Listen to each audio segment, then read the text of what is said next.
Shukrani sana. Kikubwa kwanza nimshukuru Mwenyezi Mungu kwamba tumefika salama kwa Dar es Salaam, na kwa ujumla maandalizi yameenda vizuri. Tuko tayari kwa mchezo wa kesho dhidi ya Simba. Swali kwa mwalimu. Karibu. Kwanza tumshukuru Mungu kwamba kama swala kushuka daraja kwetu sisi halipo kwa hivi sasa, sababu pengine naweza kusema timu ambazo zinashuka daraja tayari zimeshaonekana tayari. Zimeshaonekana. Kikubwa ni kwamba hatuko katika nafasi nzuri sana, lakini tuko kwenye nafasi ambazo tunapambana. Karibu kila timu inapambana kuhakikisha kwamba inatoka chini kwenda juu, na kwa hiyo sisi kama ulivyosema jawa sehemu nzuri sana kubaki kwamba tuko kwenye msimu ujao, lakini nasema bado tuna mapambano kwa sababu ligi bado tuna mechi 4 mkononi. Kwa hiyo bado nafasi tunayo ya kuhakikisha kwamba Pamba inabaki ligi. Swali kwa mwalimu. Karibu. Kwanza nafahamu kwamba ni mchezo mgumu kwa sababu tunakutana na timu ambayo ni nzuri, imefanya usajili mzuri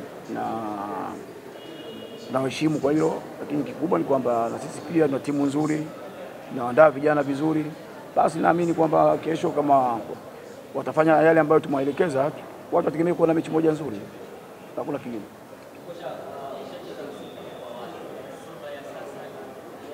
Wanapokutana timu nzuri sote hapo ujipange vizuri.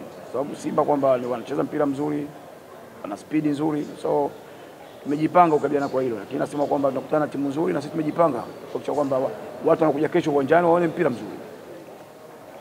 Karibu. Mbali ya mazoezi, kufanya mazoezi kwa bidii, pia unajenga kisaikolojia kuhakikisha kwamba kiakili wao timamu vizuri kila wakati. Unajua wanapocheza mechi za mwisho kama hizi mara nyingi wenye kuamua ni players wenyewe. So tunawajenga kwa hilo kuhakikisha kwamba kila mchezaji anapata nafasi, hakikisha kwamba anaipigania Pamba. Hakuna kingine. Makocha siku zote unajua wanafanya kazi hiyo ambayo usichoke, kwa sababu unajua tunajaribu kufanya masahisho kote. Kila baada ya mchezo unapokuisha tunafanya masahisho. Nadhani kuna mechi ambazo tumepata matokeo mazuri, kuna baadhi ya mechi tumeziharibu. Na kama ulivyosema kuna baadhi ya mechi tumetengeneza nafasi ya kuzitumia vizuri. Kwa hiyo kila wakati kwenye mazoezi tunafanyia mazoezi, mambo ya finishing tunafanya yote, tunafanya kazi. Kikubwa ni kwamba tunapoenda pale uwanjani kuhakikisha kwamba mchezaji anatimiza yale ambayo tunafanya kazi kwenye mazoezi. Labda neno lolote kwa mashabiki na uongozi wa Pamba kwa mchezo hapo kesho dhidi ya Simba Sports Club? Kikubwa kwamba kwanza naweza kusema kwamba napenda kuambia wananchi wetu wa Pamba ambao wako Dar es Salaam mikoani watuombee dua tufanye kazi vizuri kesho, na wale ambao wako Dar es Salaam kesho kama kawaida yao wasichoke, waje kwa wingi uwanjani kuja kutupa support. Mwisho wa siku tupate alama 3. Shukrani sana mwalimu.